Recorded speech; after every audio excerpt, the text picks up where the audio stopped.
So since we started using some blocks, I thought I would show what I do to glue up some more glue blocks.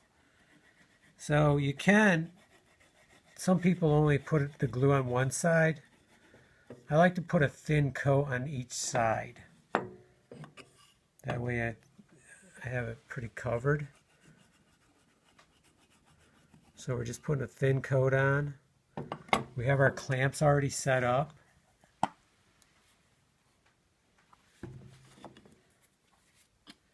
And we have some paper underneath because some of the glue likes to squeeze out.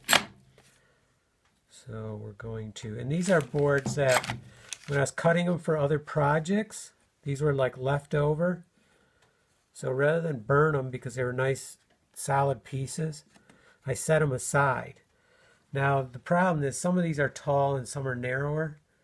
So my final block is only going to be this thick right here, but that's okay. This I'll take off with the planer. Okay, so I got them down nice and level, and we're doing it on a level surface. And then I'm going to gradually, gently tighten these up. Because what happens is when you're snugging them up, the glue lets the wood slide.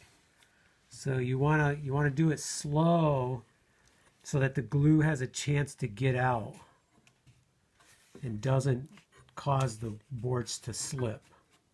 You want them all nice and even. It's a little better on the planer, a little less time planing. Normally I try to get them closer to the same thickness, but these have been sitting around for a while, so I thought I would glue them up. So I'm going to grab another clamp.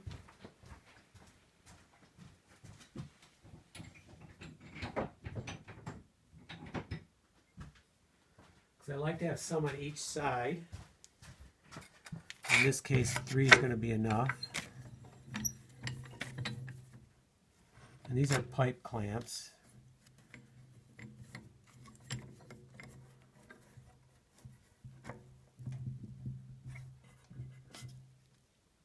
Okay, we're snugging them down nice and gentle. And now we're really towards the end. I mean, they're really tight already. So in this case, I give them one last, pretty much as much as I can turn them without hurting my arm or anything. And there we go. So now I usually let them sit for a day. So like tomorrow I would take this apart and scrape off some of the glue that's beading underneath, and then set it aside. And then when I've got the planer out doing some other stuff, I then plane it off and then trim it and then put it in my block rack. So I have these are materials for later.